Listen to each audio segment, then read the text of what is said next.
Are Africans cowardly, ignorant, or unaware? This question, which may seem excessive or even insulting at first glance, almost imposes itself on us when we consider our deafening silence, our muteness, or even our absence in the face of the major upheavals our planet is experiencing. Where are we? What do we think?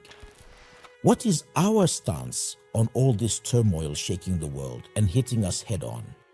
It has been nearly 2 months now since the conflict in the Middle East blocked the flow of all goods bound for Africa, since the war has disrupted global trade, and we have been severely impacted. I've heard quite a few people in Africa say that this war doesn't concern them, that for once it's a war between the powerful and that we shouldn't get involved. Big mistake. Now more than ever, it concerns us, it hits us head-on. Certainly for now, bombs aren't falling on our heads. But the consequences are already here, and they're serious. This war is first and foremost about oil. Oil which we also desperately need for all our activities.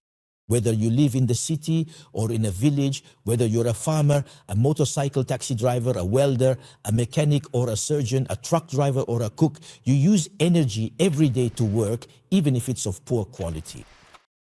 The planes that transport goods and people run on oil.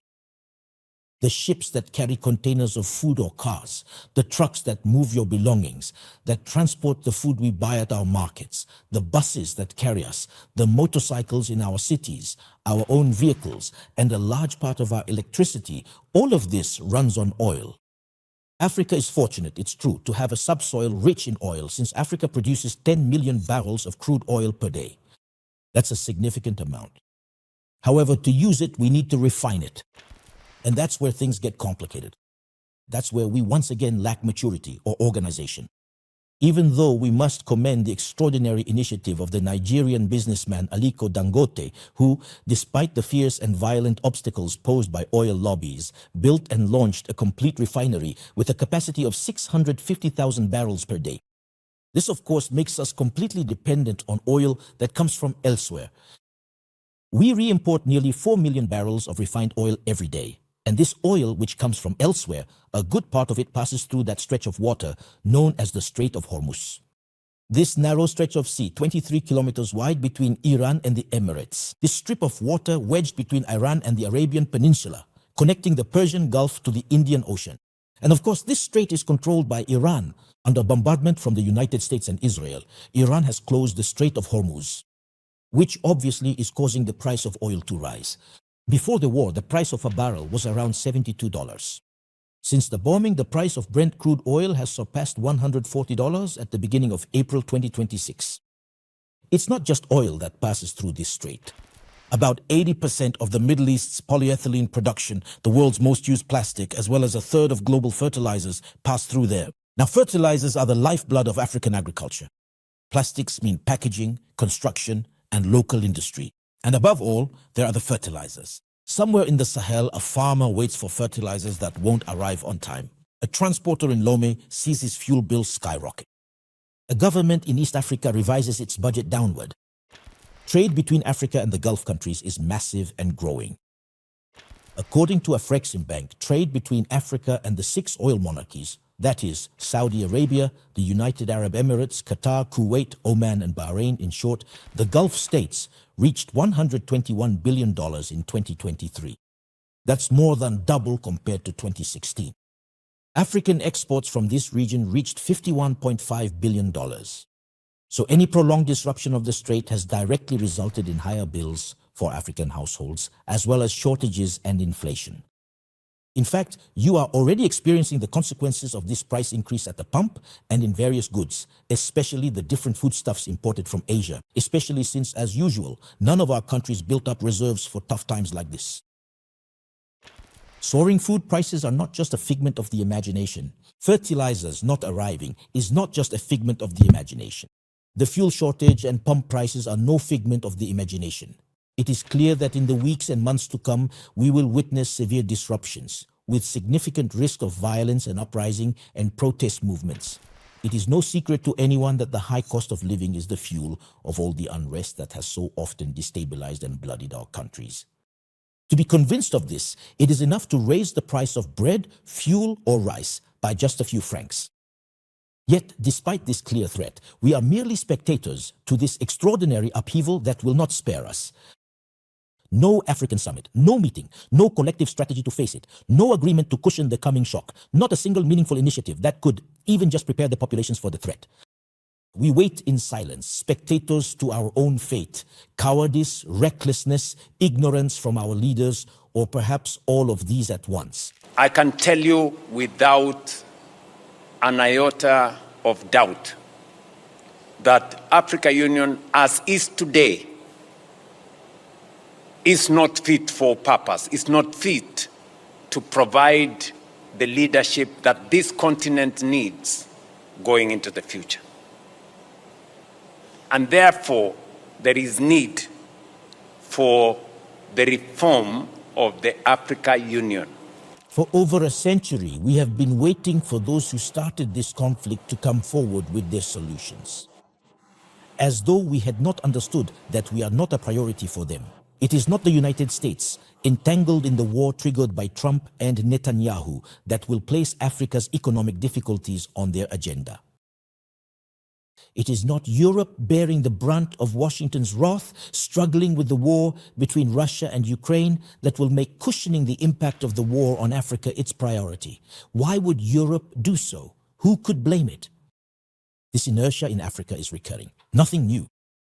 We have learned nothing from the various upheavals in the world caused by others. Oil shock of 1973, Africa suffers. Gulf War 1991, Africa suffers. Financial crisis of 2008, Africa suffers. COVID-19, Africa suffers. War in Ukraine 2022, Africa suffers again. Now with the battle over wheat. Today, war, Iran, United States, Israel 2026, Africa suffers once again in silence. Africa still does not think to organize itself. Cowardice, unawareness, ignorance, or stupidity, or all of it at once. How can one win the respect of others with such an attitude? And this inertia extends to every field.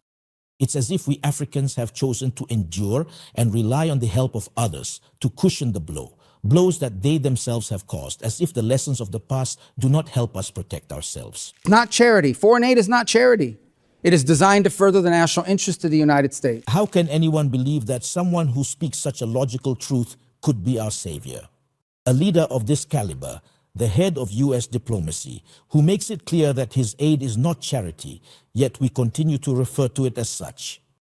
Why this tendency to always strike an emotional chord in a world where others have shown that what matters to them, their objective, is the concrete, their own interests? For 5 centuries, before the end of the Second World War, the West had been expanding. Its missionaries, its pilgrims, its soldiers, its explorers pouring out from its shores to cross oceans, settle new continents, build vast empires extending out across the globe. But in 1945, for the first time since the age of Columbus, it was contracting. Europe was in ruins. Half of it lived behind an iron curtain, and the rest looked like it would soon follow. The great Western empires had entered into terminal decline, accelerated by godless communist revolutions and by anti-colonial uprisings that would transform the world. That's certainly clear, isn't it? While Africans at the UN are working tirelessly to have the slave trade recognized as the greatest crime against humanity, the US, which voted against that resolution, claims that legacy as its own.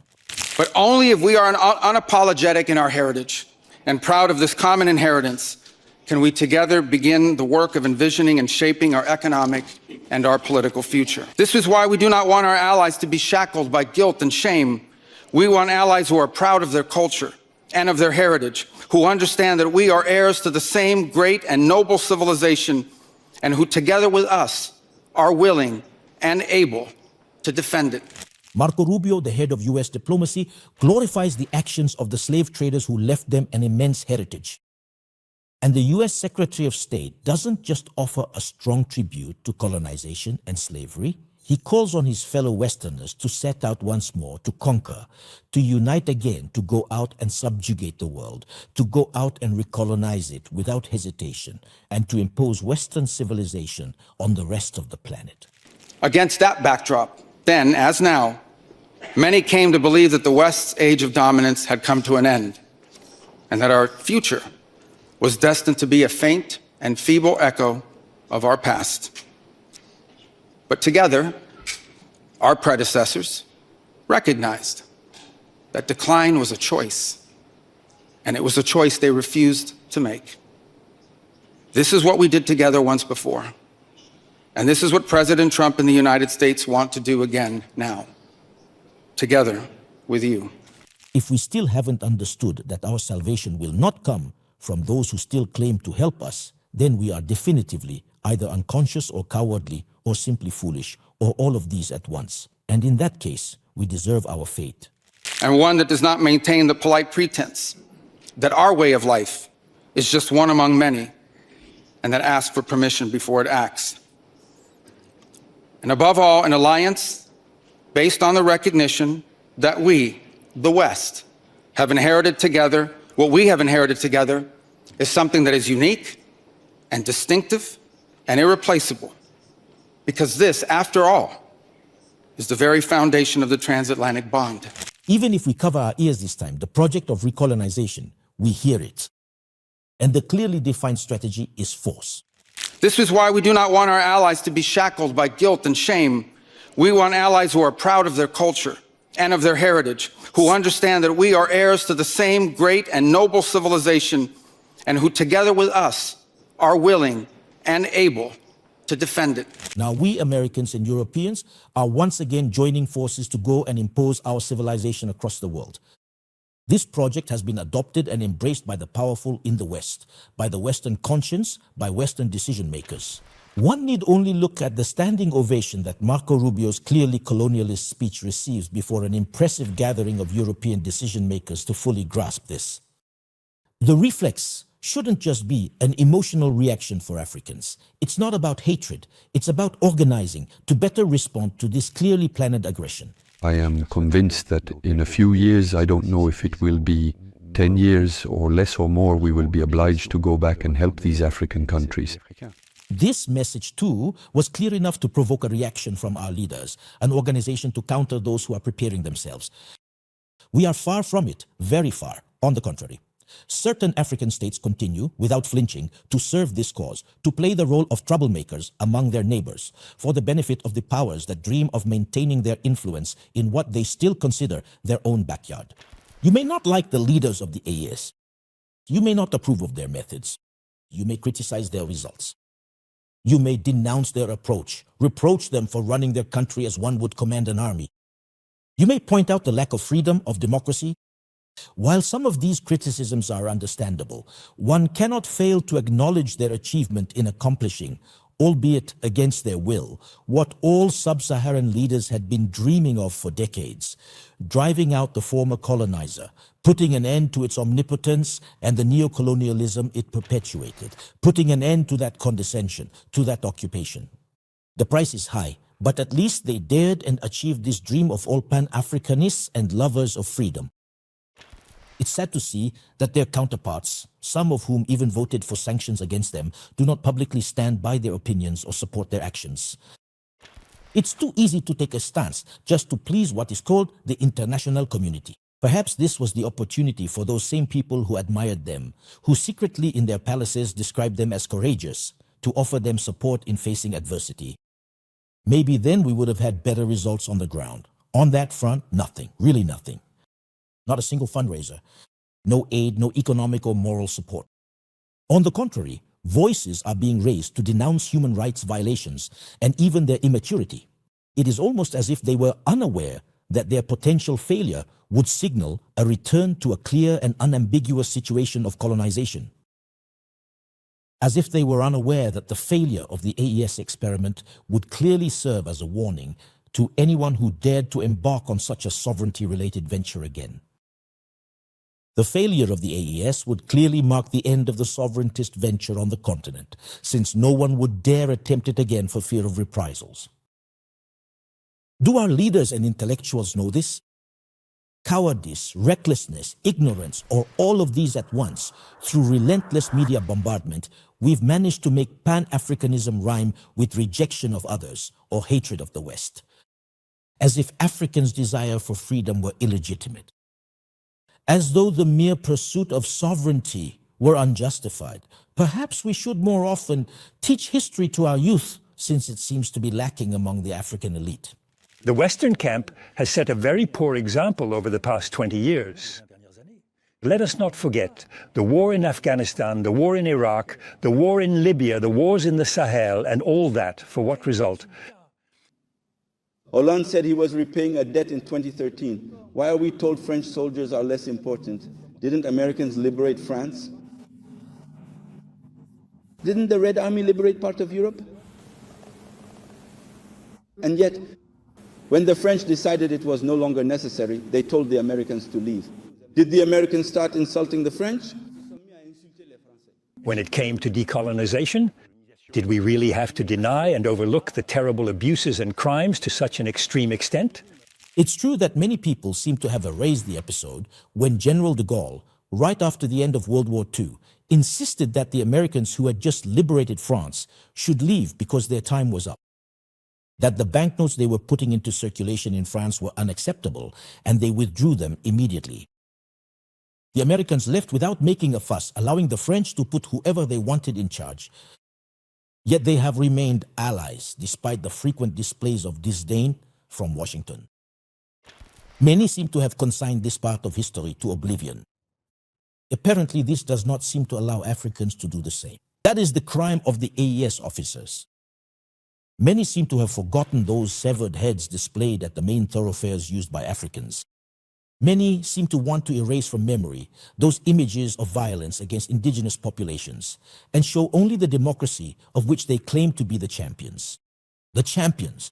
Many seem to have forgotten that the Code Noir, which declared slaves to be movable property, which authorized branding, the cutting of hamstrings, ears cut off in case of escape, and the death penalty, has still not been repealed.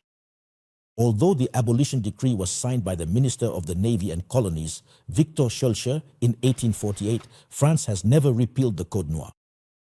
The proposal for its repeal was only submitted to the French National Assembly last September in 2025. Ladies and gentlemen, members of Parliament, and Mr. President Panifus. Thanks to you and thanks to your question, I am discovering this legal reality that I was completely unaware of until now. And I imagine everyone else around us was as well, that the Code Noir had not been abolished in 1848 as we all believed, after having been abolished during the French Revolution and then later reinstated by Napoleon. We all firmly believed it had been abolished, and I thank you for bringing this to light and enlightening the National Assembly and the government on this important subject. If the Code Noir was not abolished in 1848, then it must be abolished. On behalf of the government, I make the commitment that a bill enacting the abolition of the Code Noir will be presented to Parliament and, I hope, passed unanimously. In any case, this is the will of the government. We are speaking here of human dignity, the tribute owed to those men and women born in captivity. How does one explain to African youth that the one who committed these crimes, which he refuses to atone for, is legitimate in speaking to them of freedom, of which these European nations would be the guardians and the models? You know, when Napoleon Bonaparte, who was still the first consul, wanted to reconquer Haiti, he sent a powerful army, tens of thousands of men. These were soldiers with officers trained by the French Revolution. This was in 1801, 1802. They held the ideals of human rights. Some of them were Freemasons. And what do they write? I'm quoting the writings of Leclerc, who was a humanist, supposedly. He says, "I'm sorry, but there is no other option than to exterminate them, all of them above." First he says above 14 years old, and then another says above 7 years old. For anyone above 7 years old, he intends to exterminate them all. And he even brings those slave-eating dogs all the way from Cuba to kill them. He will surely fail and lose this war. But this is your version of humanism, Mr. Speaker. Leclerc, and he becomes a barbarian. Obviously, in this debate, we tend to say, let's forget the past, which is impossible because there is always this duty of remembrance that we have, which is often labeled as hypersensitivity. That's not the case. But I can tell you that it also has consequences. We can talk about it. Colonialism. This question, which we tried to resolve, though imperfectly, by proclaiming the Universal Declaration of Human Rights. A people who colonizes another cannot be free. A people who claims to be civilization itself. And the others are considered barbarians. Well, what happens, and as Aimé Césaire wrote in his time, is that they themselves become barbarians. They become barbaric. They commit crimes, crimes against humanity, war crimes, even crimes of genocide. This is what Césaire wrote so well in his discourse on colonialism. Now is not the time for resentment or confrontation, but simply for common sense. One must remain calm, composed, courteous. African youth is simply asking for the knee to be lifted from its neck, to borrow the famous expression of Senegalese Prime Minister Ousmane Sonko. It is simply a call for freedom, not hatred. Close to seeing Mr. Kim here at the White House? Could happen. I mean, they talked about that yesterday. I think it's something that could happen. Yeah. Hey, he's the head of a country, and I mean, he is the strong head. Don't let anyone think anything different. Right. He speaks and his people sit up at attention. I want my people to do the same. Well, sometimes you need a dictator. In the CIA, we didn't give a hoot about democracy. I mean, it was fine if a government was elected and would cooperate with us, but if it didn't, then democracy didn't mean a thing to us. And I don't think it means a thing today. The true goal of the United States government is control. The principle of government by the people, for the people, of the people, that is that's just silly. After these words from President Donald Trump himself, who dreams of installing in the USA a regime similar to that of North Korea, who says that from time to time dictators are needed at the head of state. After this confession from a senior CIA official who clearly explains that democracy is not among their concerns, the motivations are clear. The powers do not come and will never come for the promotion of democracy, but to serve themselves. That is fair game. Is this what American democracy is? Is this what's leading the world? And it's revolting. It's revolting. Except he's the president of the world's leading power. Are in the hands of totally irresponsible people. Who is Mr. Witkoff? Mr. Donald Trump's golfing partner, a real estate specialist? Who is Mr. Jared Kushner, who's negotiating with Mr. Witkoff? He's his son-in-law? There is no democratic president in the world. I say truly. Who is the democratic president? Trump? Obama? Who is here in Britain? We should be clear. Democracy is an illusion. We cannot have democracy in a capitalist, imperialist, patriarchal system, religious system. The hatred directed at the leaders of the AES in some European countries is not a question of democracy. Everyone is now aware of this. It's a matter, and I almost want to say it's logical, it's a matter of interests that this military group has disrupted. Nothing more, nothing less. It's not a question of emotional sentiment, it's an established fact. And those who have made them outcasts are doing nothing new. It's what has always existed. They are fighting to preserve this lucrative, precarious existence. What is incomprehensible, however, is the determination of some Africans to oppose them, to the point of clearly expressing their preference for yesterday's master and the old order. I have never seen anyone on a bus who, whether out of justified or unjustified hatred for the driver, would rather see him crash and send the bus over the cliff, while they themselves are on board. Cowardice, ignorance, recklessness, or stupidity, or all of the above. It raises questions, and it raises even more questions when we witness the particularly oppressive pressure being exerted by U.S. officials on our heads of state to sign one-sided agreements to welcome into our countries the rejects from their own lands. Those they no longer want in their own countries, those they consider unrepentant, those they regard as trash. The pressure is so strong that about 10 sub-Saharan countries have quietly signed these agreements in the privacy of their palaces. How does this actually happen? And you'll see the loneliness our leaders face and the pressure they often endure in silence.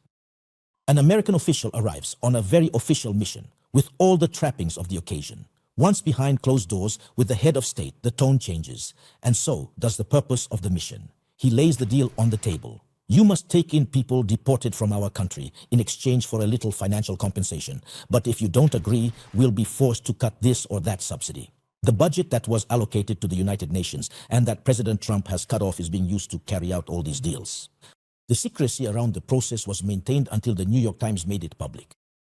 For example, it reveals how, in order to twist the arm of the Cameroonian government, which was opposed to Washington's proposal to accept migrants expelled from American soil, the Trump administration blocked the $30 million that had previously been allocated to the Cameroonian office of UNHCR, the United Nations High Commissioner for Refugees. Last November, just after the presidential elections, U.S. diplomats landed once again in Yaoundé with a deal that amounted to direct blackmail. Either you accept our deportees or you say goodbye to the $30 million intended for the Cameroonian office of UNHCR, the United Nations High Commissioner for Refugees. The Biya administration, which had initially refused to give in to the blackmail, eventually caved. Especially since, according to the New York Times, they were hoping that Washington would hand over the separatist dissidents, most of whom are exiled in the USA, on a silver platter. Last January, before the first group of exiles took off for Cameroon, and still according to the New York Times, Washington transferred the $30 million to the office of the United Nations High Commissioner for Refugees. Today, there have been 17 arrivals in Cameroon, coming from 9 countries that do not necessarily have any connection to Cameroon. Figure it out with them. And Cameroon is one of about 10 sub-Saharan states that have signed this agreement. More than 100 refugees have already arrived on African soil as a result of this pressure. These arrangements include U.S. funding for countries that accept these deportees. At least 40 million for around 300 deportees. Rwanda, 250 migrants. South Sudan, Eswatini, 160 places for $5 million. Uganda, Cameroon, $30 million. Equatorial Guinea is also counted among these countries. Ghana says it has received U.S. deportees, but claims it has not received any money in return. He would have done better to negotiate the facilitation of visas for Ghanaians to the USA. Regarding this intense American pressure, I discussed it very recently with 3 heads of state and 1 head of government who spoke of the weight of the blackmail and the threats that accompany it. They are thus compelled to accept making of our continent as American leaders wish, the garbage dump of the world. Can we say that someone who cleans their own home, sweeps their yard, and then dumps their trash on your property loves you, that they're a friend, that they respect you, that they care about your well-being? Moreover, if the waste is radioactive, how are you going to control these offenders, these murderers, these undesirables, these rapists, this horde of psychopaths who are part of the cohort she is getting rid of, scum that she herself, despite her enormous resources, has been unable to control? Is it really doing our family and our people a favor if you agree to turn our home into your dumping ground? In this regard, the US has followed the example of Great Britain, which pushed back for reasons that were more practical than moral. The plan for Rwanda was dead and buried before it even began. It was never a deterrent. It's almost the opposite, because everyone understood, especially the gangs running these operations, that the chances of being sent to Rwanda were so slim, less than 1%, that it was never a deterrent. A step back that paradoxically made President Paul Kagame of Rwanda angry. He was eager to welcome all the scum that was about to be delivered to him. Many other Western nations, very secretly, are negotiating with our countries to become their dumping ground. Italy seems to be making good progress. And the countries that have agreed to take in those expelled from the USA are not insignificant. Do they even remember, for just a few seconds, what President Trump thinks of their country? Somalians ripped off that state for billions of dollars. We're going to go the wrong way if we keep taking in garbage into our country. I've also announced a permanent pause on third world migration, including from hellholes like Afghanistan, Haiti, Somalia, and many other countries. We had a meeting, and I say, why is it we only take people from shithole countries, right? Why can't we have some people from Norway, Sweden, just a few? Let us have a few. From Denmark, do you mind sending us a few people? Send us some nice people, do you mind? But we always take people from Somalia, places that are a disaster, right? Filthy, dirty, disgusting, ridden with crime. That's exactly what he thinks of us. Yet, under pressure, he manages to make even more of what he calls shithole countries. They can very well say no, you might tell me. But do they really have the means to do so? Cowardice, ignorance, recklessness, or stupidity, or maybe all of these at once? Doesn't this remind you of certain generations of African pedophile priests from the 1930s, 40s, and 50s, and even the 70s, who were sent on disciplinary assignments to our countries and caused harm to many families? A scandal that is still being kept quiet. What used to be done in the utmost secrecy, hidden behind confidential agreements, classified as secret or defense, is now being done openly, in full view of everyone. President Trump has clearly emboldened most Western leaders.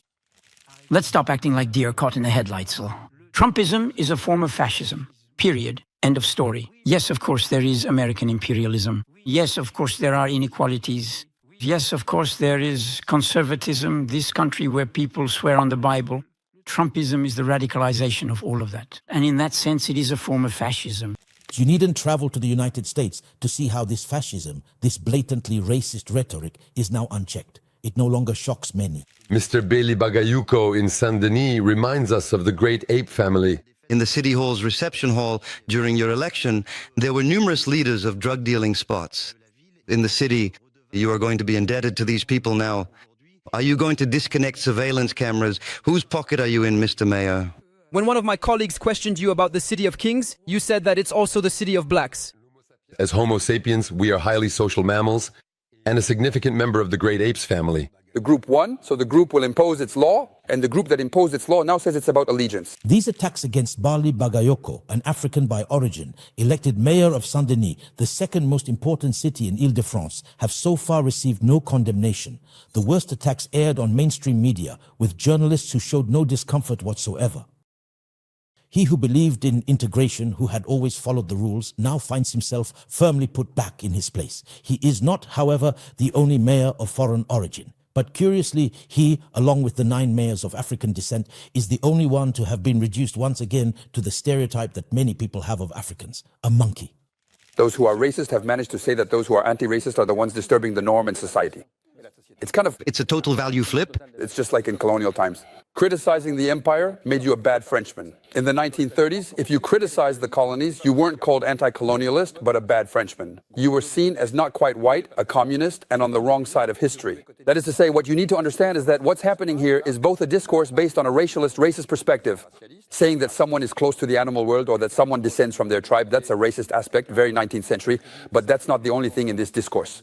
Telling a non-white person who attains a position of responsibility that they are illegitimate, that's the message being conveyed to them. In colonial times, when Blaise Diagne, a Senegalese deputy, took to the podium, the deputies of Action Française, notably from Odessa, mocked him and called him the cannibal. Arrived when Guéguip Legitimus, Pascal Legitimus's family reaches Paris. A member of parliament who was somewhat nicknamed the Black Jaurès. Exactly. Paris, the front pages of the press, he is not the Black Jaurès. It is explained that he won automatically. So at the time, it was not drug traffickers. It was automatically the circles that had financed his arrival from Guadeloupe. Meaning, you are at once illegitimate, you are taking a position you would not have the right to hold, one that should be reserved for white people. How can a black person, a North African or an Asian lead whites? To be a leader, like a member of parliament or Senate president, for instance? It's the opposite of the colonial system. And so we must not forget that our country lived under colonial law for decades. You might say that this could seem like a minor detail so many years later, but not at all. For those who know exactly where they come from, they know that their grandparents or great-grandparents didn't have the right to be elected. They didn't even have the right to vote. It's a unique history. It's not the history of foreigners. When you are a foreigner, you know that one day you will be naturalized or that your children will be born French, not the natives. And we live with that legacy, with old stigmas that resurface in these moments. And here, what we saw in just a few hours with this election is that all of this came back to the surface. The racial aspect, the colonial aspect, and ultimately the illegitimacy of what you had done. You couldn't have won fairly. By definition, something must have happened because you were disrupting the established order. Still no reaction from any African authority. No one south of the Sahara is outraged by it. Cowardice, ignorance, unawareness, or stupidity, or all of it at once. It's also worth noting that we haven't seen any notable reaction, notable from the African diaspora in France. This violence from Westerners is even more insidious in the scientific field, where for decades Africa has been considered a testing ground and laboratory for Western research. There is a kind of violence that strikes with syringes, scientific protocols, without a single cannon shot. Yet the name is well known: clinical research. For decades, the African continent has been treated, or has allowed itself to be treated, as a vast open-air laboratory. For instance, in 1996, in Nigeria, specifically in Kano, the multinational company Pfizer, after having courted the Nigerian authorities, with feelings of friendship highlighting the magic word AID, they tested Trovan, an experimental antibiotic, on children in the midst of a meningitis epidemic. Without informed consent, without offering therapeutic alternatives to the families.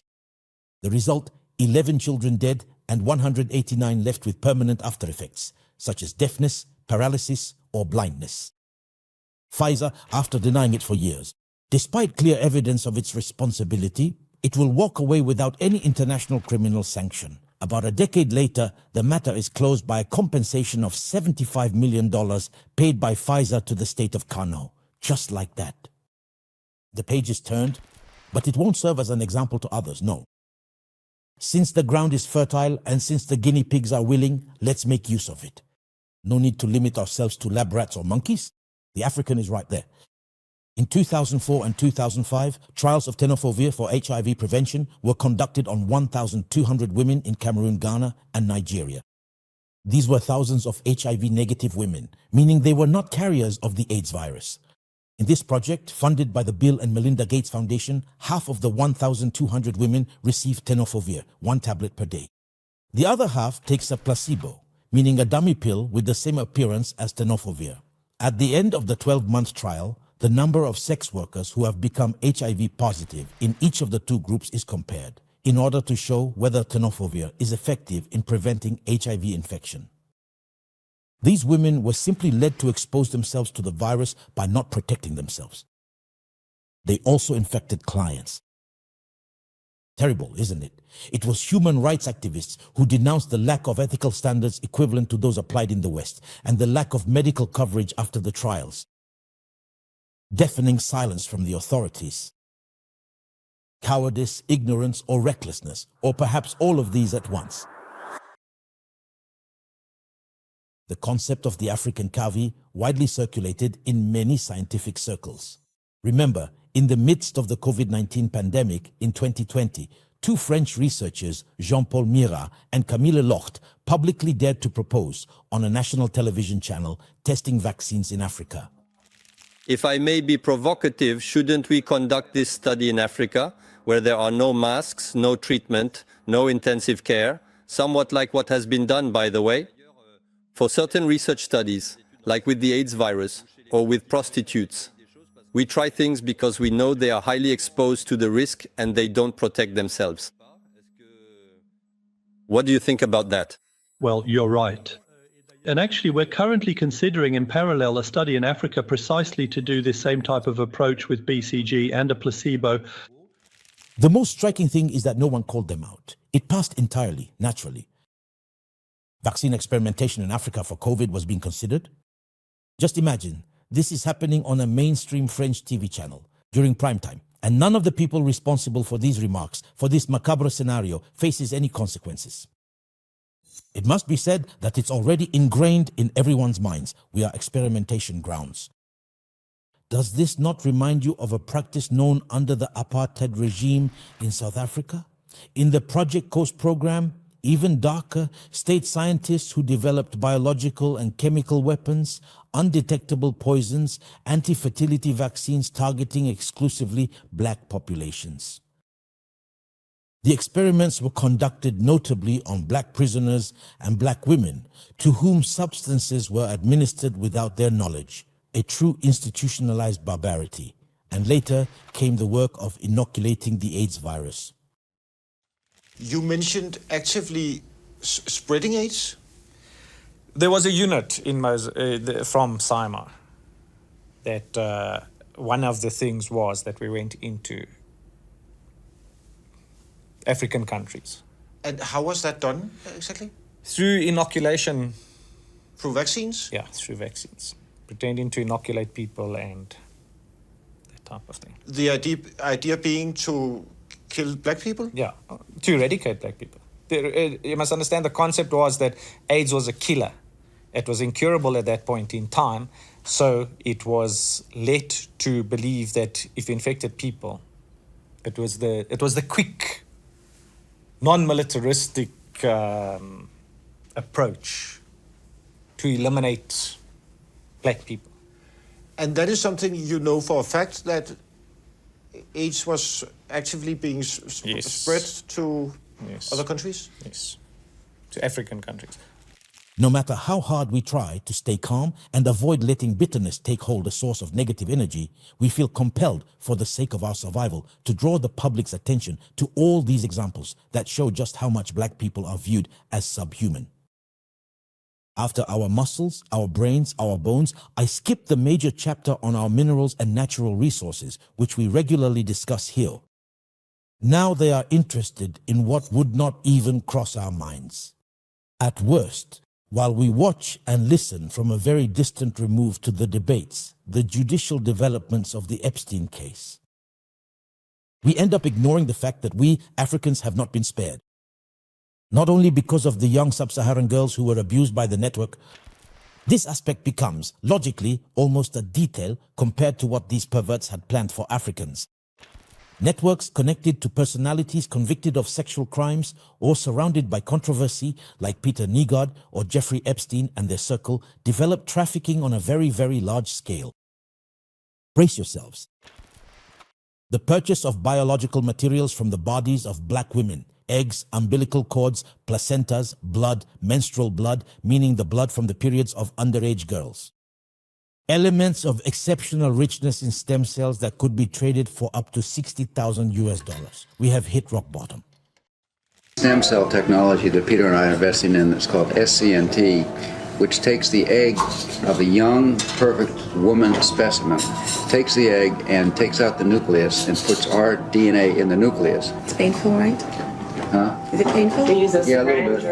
And this is part of this genetic greatness that we don't see in any other race on the planet. These curvy, sexy black women from Africa.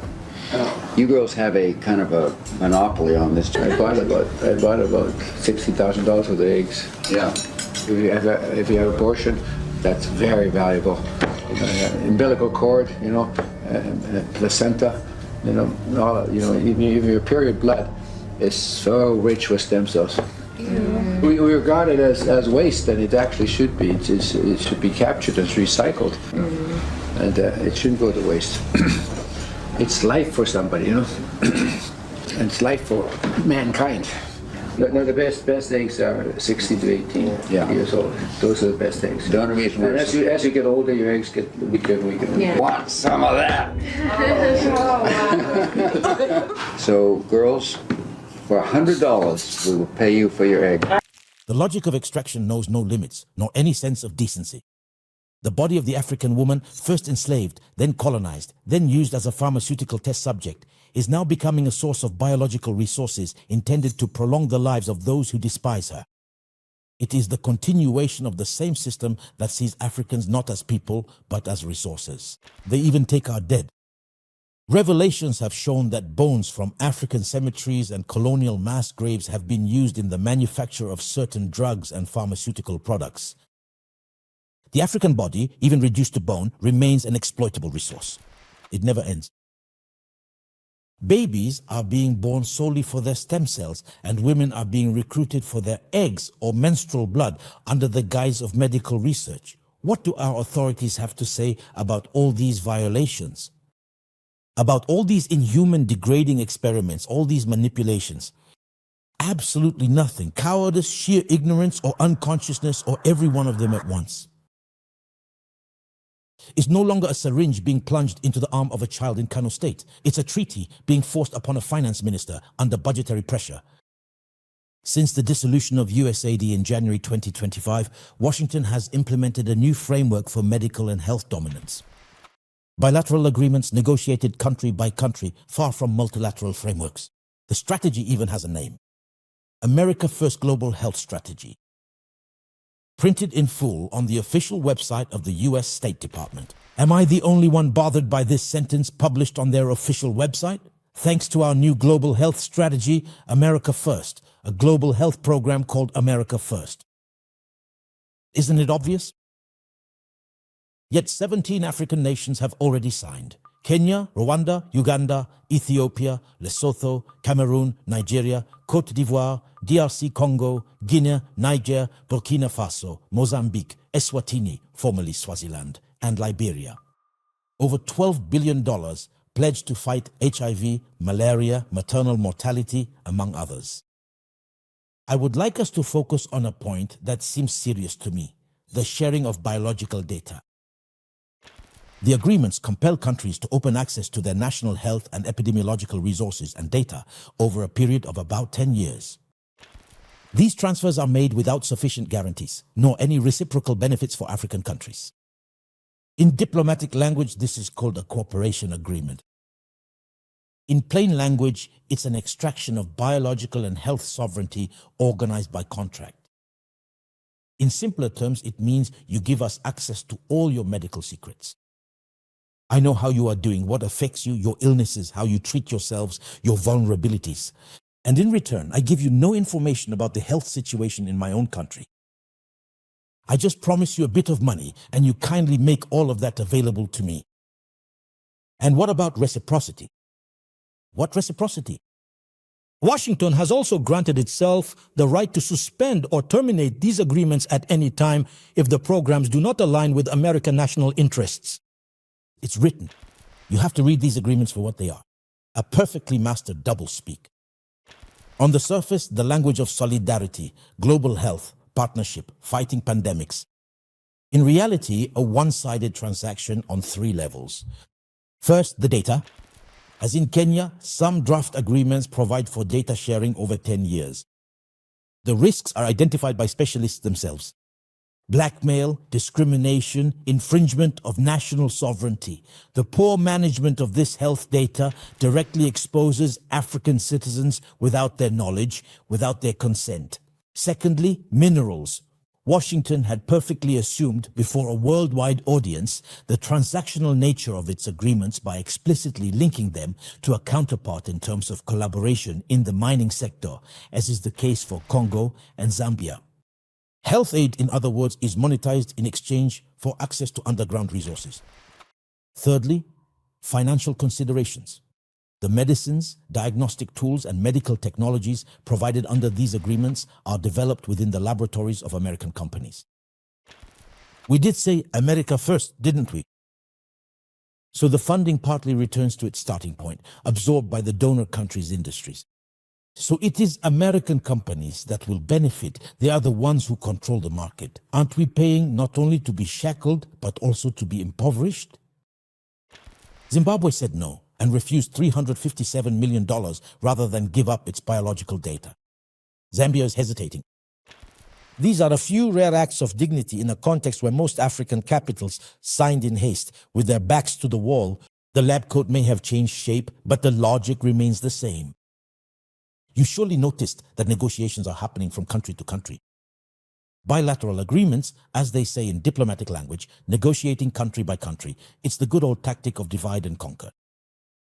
As long as Kenya, Nigeria sign alone, as long as Burkina Faso, Cameroon, or Lesotho sign alone, each with their back against the wall, each under the pressure of their own health emergencies, none of them has the necessary leverage to renegotiate the clauses, reject the abusive conditions, or demand genuine reciprocity.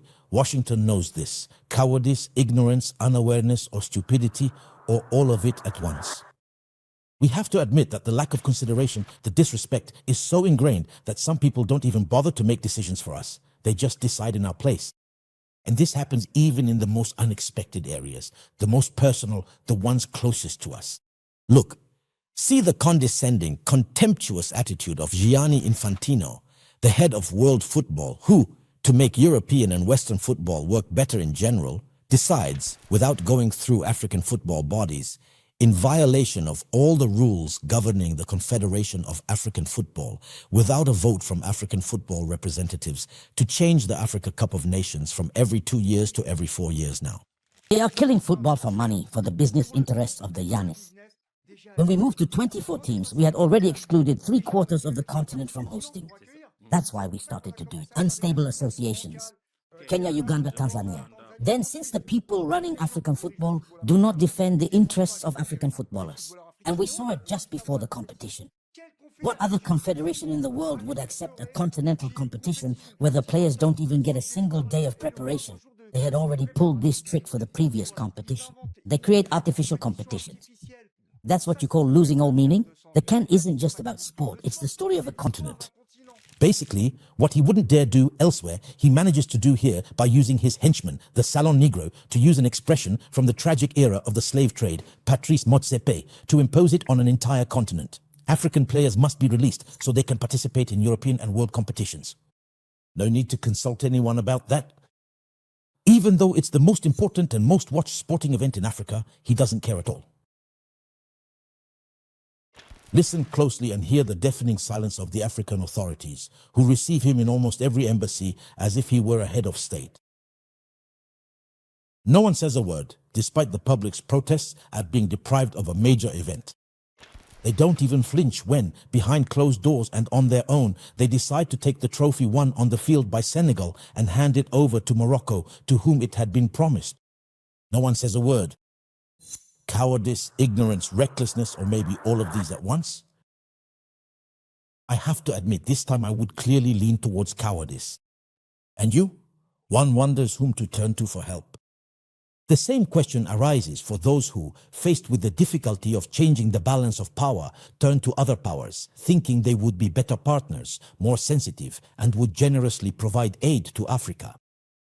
Friends of Africa, to use an old expression.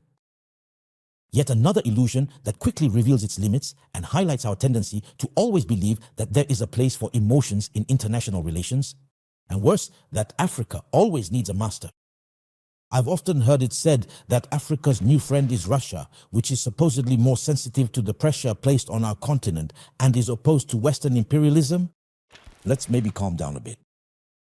Partners of circumstance perhaps, but not brothers or friends. Not necessarily better than any other. It may come at just the right time, an opportunity at best, but we need to move beyond this concept of friends that seems to stick to Africans. This still emotional approach sometimes hides from us certain realities that are not very flattering. More than 2,000 Africans have died on the Russian-Ukrainian front, young people who left voluntarily. Some knew they were going to fight, that they were going to war, and were willing to risk their lives. That speaks to the level of desperation. Others were sent there to their great surprise, arriving directly on the battlefield, and yet they had been promised well-paid jobs in Russia, and their visas had been issued on an emergency basis. All of them ended up in a war that has nothing to do with them. Imagine that more than 1,000 women were recruited across Africa to work in the arms factories in Alabuga. None of them knew that the well-paying job they were offered would end up taking them to a drone manufacturing plant very close to the Ukrainian front. Once all these prey, all these helpless victims arrive in the country, their passports are confiscated and they are sent directly to the front, without any proper training, just cannon fodder. At first, no one believed this story.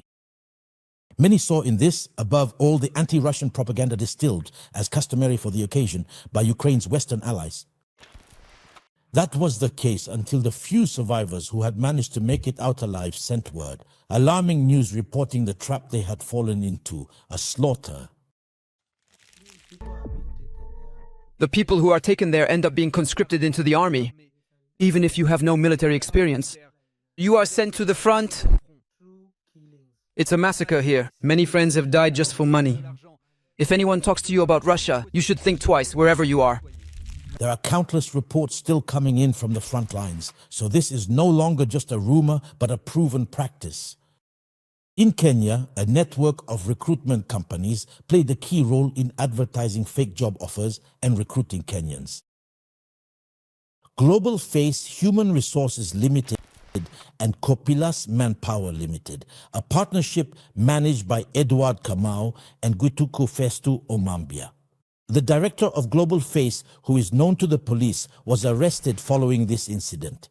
A Russian businessman based in Nairobi was detained and then deported from the country, Michael Lepin, who had been living in the region for many years.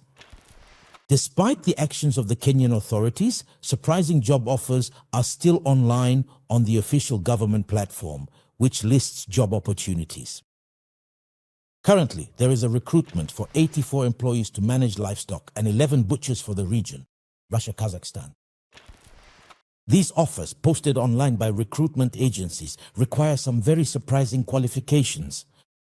A master's degree in animal nutrition to work on a chicken farm, and a bachelor's degree in veterinary science to be a butcher, but it shows some similarities.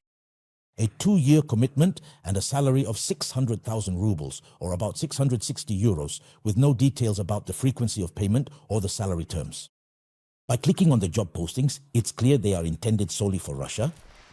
Kenya may indeed provide the largest contingent of cannon fodder, but it is far from being the only country where Russians are poaching in Africa. As a staunch advocate of expanding African partnerships and opening up economic and industrial trade to other powers, it is difficult for me to strongly condemn these shortcomings. But that must never cloud our judgment or our perception of things. For some, simply bringing up this Machiavellian trick of forcibly recruiting African fighters is frequently dismissed as Western propaganda, as a form of aggressive anti-Russian bashing. Sorry to disappoint them. My team and I took the time to verify the authenticity of this information. We spent several months on the verification process. We spoke directly with the key players, and what should be a resounding scandal, what should provoke outrage both from the authorities and the public, seems to leave most people indifferent. Except for Kenya, which provided the largest contingent, more than 1,500 young people who called out one of the kingpins of this human trafficking. And the South African government, which has opened an investigation and warned its citizens against any registration. Everything is happening as if everything were normal. No clear request for explanation from African nations to Russia, which was quick to announce that it was not involved in this human trafficking. What a joke. I dare say it, what a load of nonsense. Who else would recruit soldiers fighting for Russia on the front lines? These links and websites are still active and leave no room for doubt. Recruitment is just as intense on the Ukrainian side, which also counts many African soldiers among its ranks. In fact, Kyiv was the first to resort to African cannon fodder at the very start of the conflict, even using African students living on its soil as human shields for a time. These are facts, but can we really blame them for it? For these two distant countries, lacking fighters, lacking cannon fodder, they take what they can where they can find it. After all, they are doing everything they can to defend their territory, to fight this war that is so crucial for their country. It's not up to them to question whether it's right or wrong. I couldn't say that it's natural. They prefer to protect the lives of their fellow citizens. That is their calling, and it does them great credit. It is we who are reckless or simply foolish, letting our children willingly go to their deaths for causes they don't understand. This is even more grave and more incomprehensible in 2026. In 1914 and in 1939, they came to conscript this cannon fodder by force, and it was against their will that they went by the thousands to die in Europe in a war that was not theirs. The very first one of them emerged right out from here, you see, and it struck me directly right there. The second one ricocheted off my helmet and hit me here. A tragedy that all of Africa continues quite rightly to condemn. Those thousands of African soldiers sent to their deaths as cannon fodder in wars waged by others that had nothing to do with them. The long war is over. The war is over. The officers were happy. They hugged each other. They said, "This is good." Just 3 days later, they sent us back home. They put us on a boat, and that was it. But where is the logic when, more than 80 years later, it is almost voluntarily that Africa's children are once again used as cannon fodder in another war that does not concern them? Can it be understood that more than 80 years later, a youth that is more informed, more connected to the world, could prefer to go and be slaughtered on a battlefield thousands of kilometers from home rather than stay in their own country? This raises two questions for us. It raises questions about the despair that reigns among us. Nothing new, one might say, given the economic situation in most of our countries. But from there to preferring to leave for a battlefield where almost the only option on offer is death, that is beyond my understanding. It is collective suicide. We must react quickly. But what troubles me the most is, first of all, the deafening silence of our African authorities who allow these so-called partner nations to come and poach their children on their own soil without responding. Public authorities who, in some places, are even party in this trafficking of their children. Simply allowing these agencies that recruit these young people to thrive is in itself a form of passive complicity. These police states are perfectly aware of the criminal activities these agencies conduct on their territory. They look the other way because they are rather satisfied to get rid of their children whom they are unable to supervise. I have the unpleasant memory of this authority, whose name I will withhold for now, who told me there is no reason to prevent these young people from going to fight in Russia. It's their choice. What nonsense. And what then is his role as a leader toward the youth? Is it not to protect them, to educate them, to give them their chances? In short, to make them the champions who will ensure the country's sustainability and prosperity. Is it ignorance, carelessness, stupidity, or all of these at once? We're no strangers to such shamelessness. It is no secret that many of our leaders do not truly know what their role is, what task falls to them when they are in office. Open your eyes. Every day you are confronted with nations that come to negotiate the release of their citizens, despite the crimes they have committed on our soil, drug trafficking, fraud of all kinds, and even murder. They watch over them, protect them wherever they go. They even pay millions of dollars in ransom to terrorists to free them. Doesn't our youth also have the right to such protection? Don't they deserve to be assisted, to be shielded from all these dangers that threaten them around the world? Without going so far as to free them from foreign prisons, shouldn't we at least protect them from human trafficking that threatens them at home?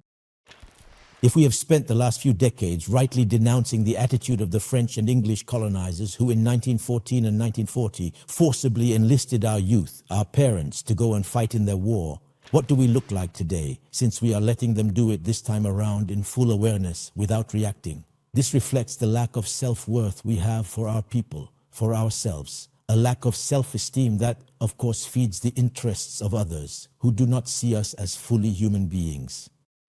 Why would they hesitate to help themselves from such a vast livestock pen? Our countries resemble a true hunting ground where game is plentiful and the hunter catches what he wants, even shooting blindly. And we must stop believing that this inhumane practice is in reality the sole preserve, the sole doing of the West, and that the Russians or others would be any better. That is not true. We must stop looking for friends, stop playing on your emotional strings. There are no feelings between states. There are no good guys on one side and bad guys on the other. Remember the generous aid offered by China to the African Union. This impressive building, a gift from China, is the headquarters of our main institution. While we were celebrating the generosity of our great Chinese partner, the truth came out in 2017. Since 2012, they had installed digital backdoors in the African Union servers, allowing them to access sensitive data. So they had been spying on the AU headquarters in Addis Ababa from the very beginning. It took an IT specialist to notice that the servers were strangely overloaded between midnight and 2 in the morning. The AU's internal data was being transferred to servers in Shanghai, China. A loyal friend who spies on us. But that's not all. There was no protest from African nations against this particularly unfriendly act. No reaction in the face of this crackdown on Africans on its own territory. Yet these are regular occurrences. The business of land, stadium contracts, the sale of thousands of hectares and mines continues as usual.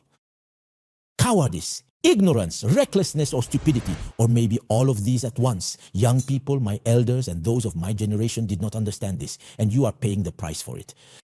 This lack of consideration is everywhere, all over the planet, throughout the entire globe, where we, Africans in particular, and black people in general, are treated this way. With an unparalleled contempt and inhumanity, Africa holds the record. I'm calling about the domestic worker you advertised on the internet. You can wake her up at 5 in the morning. She won't complain. Can we see her? Hello? Hello? Yes, hello? I'm calling you about the African domestic worker for sale. Yes, she's been with us for a month and a half. She's very good and always smiling. She never asks for anything. You heard that correctly. The slave trade has not ended at all. An estimated 3.8 million women currently work as slaves in the Middle East. You take her passport and you hide it in the safe. Okay? Believe me, she cleans, she does everything. They're better than the Kenyans. Better than the Kenyans. I think the Kenyans are better. No, look, the Kenyans are better educated. But in Ghana, the girls work harder. I sent you the last group, didn't I? Yes, wonderful. I have 11 girls like that. Yes, they drive you crazy, but they don't all arrive here like that.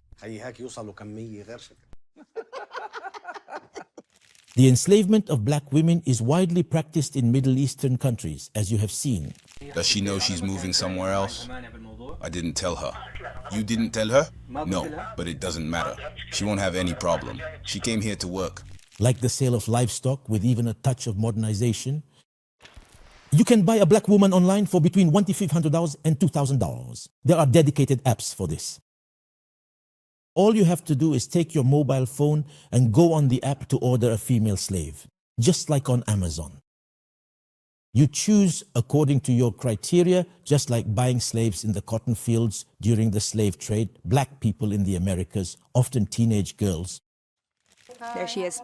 I swear to you, she's always in a good mood. Look, here's Daddy and here's Mommy. Her name is... She has an Arabic name because she's Muslim. Is she from Ghana or where is she from? Oh, I forget. There are so many of them. Ghana, Guinea, something like that. I'm from Guinea. Guinea. Okay. Everyone wants the domestic worker, but we want to find her an easy home. How old are you? Look. Here's Mommy, here's Daddy. How old are you? Should I tell you the truth? To me, she's 16. Here we see a child being sold and traded like chattel, like a piece of property. No question of salary, no limits on working hours. She is delivered to you with her hands and feet bound. She is forced to work at your mercy, with all the humiliations and lashings as her only payment. He came where I was sleeping and he told me, I want you. And I told him, no, I can't, I'm married. And he told me, you are in my house, you have to obey my roles in this house. I was feeling confused, even I was wishing I would die. It was hard. I don't want to remember it. The master of the slave can do with her as he wishes. He has the power of life and death over them. He often kills them and even brags about it. The practice is deeply rooted in these Middle Eastern countries, including Lebanon, which has a large community in our sub-Saharan countries. Some of these members living among us are often key players in this trafficking of black women. A good part of these images were filmed in Beirut, Lebanon. I was in the kitchen. I screamed, Madam, it's me, Marie. I'm burning. Please help me, madam. When he arrived, it felt like I was being kicked. This young girl, brought back from Saudi Arabia to Kenya, died from her burns a month after this testimony. Nothing happened. It was treated like just another news story, not even afraid. They are raped and beaten with no recourse. I am in Saudi Arabia right now. If I'm caught with a phone, they'll take it away. Please save me, fellow Kenyans. To my people and to the embassy, I am calling out to you. Please, please rescue me right now. I don't think there is a human rights in this world. No way. Maybe in Europe, but not in the Middle East. Especially when they are black. And our women are the most vulnerable in this hatred or widespread contempt for Africans in particular, and for black people in general. The girls who go to the Middle East are our daughters. I won't leave here until we sit down together to organize ourselves as women.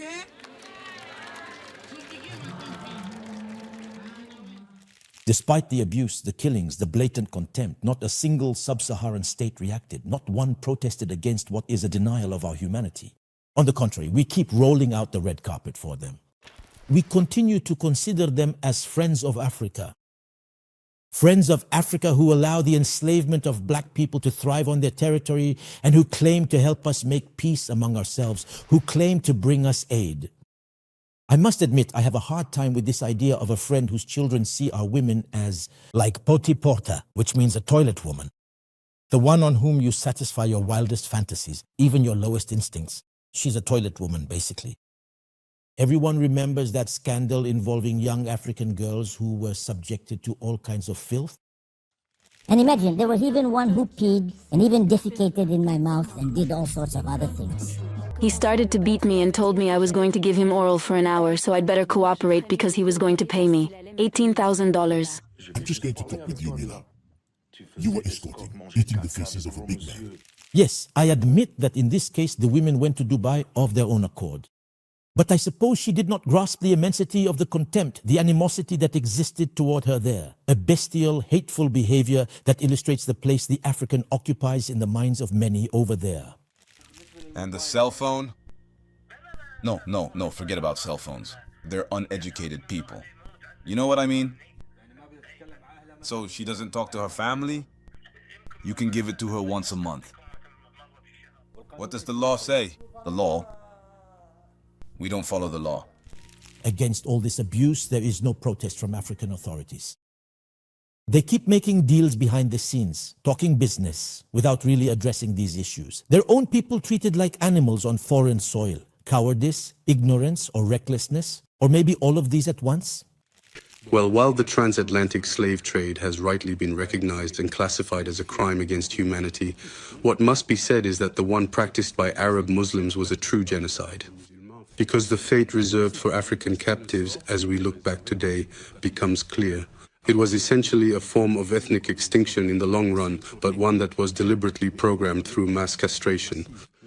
And we know today that they have practically all disappeared, despite the masses. The enormous numbers of Africans deported to Arab or Muslim countries. That's why I preferred to use the term genocide. Because if you have 17 million deported people, and due to mass castration, only a minority of black people manage to survive in Islamic lands, whereas on the other side, I'm talking about the transatlantic slave trade. Today you have 70 million individuals who are descendants or of mixed African heritage populating the American continent from the United States to Brazil, including the Caribbean islands. Whereas in Arab Muslim countries, there is no longer any trace of them. Clearly, things have not changed in people's minds. When one takes such a detailed look at the contempt and lack of consideration that Africans in general face around the world, the tendency is to react simplistically by blaming the rest of the world and denouncing this racism and inhumanity. I admit that this is true, but it is a somewhat short-sighted solution. It changes nothing. Simply acknowledging the problem and withdrawing into ourselves won't solve anything. We need to ask ourselves what role we play in this and how we can go about changing things. It's not about saying that others are good or bad. Once you know what they think of you, you have to take it into account. Colonialism has not disappeared. It has simply changed its coat. The real tragedy isn't their appetite, it's our blindness. One who, despite the blows, despite the violence, despite the chains, continues to entrust his destiny to his master, who measures his humanity, his worth as a man, only through the eyes and judgment of that master, is either ignorant or unaware or cowardly or stupid or all of it at once. Doesn't Africa at times resemble that flock of sheep that follows the shepherd wherever he goes? Look at them. The master, the shepherd, has convinced them that their interests are tied together, that he is there to protect and guide them. So they follow him, as you can see, without thinking, without questioning where he is leading them. Look at how he makes them circle around that blazing fire. They jostle each other. They even trample over one another to follow the shepherd. They don't know where they're going, but they obey the shepherd. They follow him. Even when the shepherd quietly slips away, as you can see, they don't even notice. They keep circling around the path he set for them, on the road he led them to take. They keep circling endlessly around the fire, without a leader, without a shepherd, without a destination. And it's no longer a circle. It's a vicious and endless cycle. Does this not give you a sense that this is the path we ourselves are on, we Africans? Doesn't this sound a lot like the way we operate? How has the shepherd managed to convince the flock for so long that their interests are aligned when the shepherd's ultimate goal is to lead them to the slaughterhouse, or at best to milk or shear them? With the tragic experiences that Africa has gone through, if even today we continue to entrust our destiny to those who, throughout this century, have tortured us, reduced us to slavery, and treated us like beasts of burden, then either we are cowards, or we are unaware, or we are truly foolish. If, after realizing that there is no such thing as friendship between states, but only and solely interests, we continue to chase after the favors and noble sentiments of others, then perhaps we deserve the treatment and the contempt that is shown to us in return. If after the failures of the model that has been imposed on us for centuries, we continue to be the shepherds, the followers of these outdated and flawed concepts, then we are either ignorant or unaware or simply foolish, or perhaps all of these things at once. If faced with the brutal force of others that constrains us, that imposes these laws on us, we are unable to unite to confront it, then there is certainly something within us. Either cowardice, ignorance, foolishness, or all of these at the same time. If, despite the scale of their model, which is blatantly obvious and of which we are often the collateral victims, we still do not finally work to create our own model that reflects who we are, either we are foolish, or we are unaware, or we are ignorant, or we are all of these at the same time. And in that case, we need to stop getting in the way. You, young people of Africa, remember this.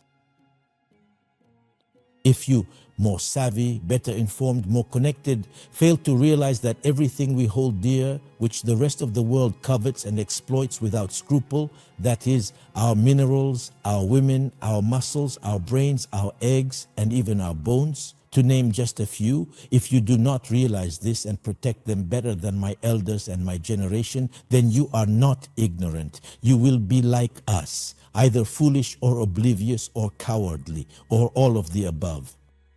I cross my fingers and pray hard to our ancestors that you will not be. Don't be a coward. Sébastien Faye, Aina Thiam, Ariel Kitio, and the entire AfroMedia team, thank you for your precious attention and your support. We also look forward to your many comments, which enlighten us a little more each day. You have been able to measure the amount of content we now offer you. Please do not hesitate to show your support through donations, or by simply hitting the subscribe button on every one of our social media platforms, which already have several million followers. And we strongly urge you to do so. To listen to the uncensored version of this chronicle, download the AfroMedia app, our space of total freedom where we suffer no censorship to bring you the African narrative without complacency but without condescension.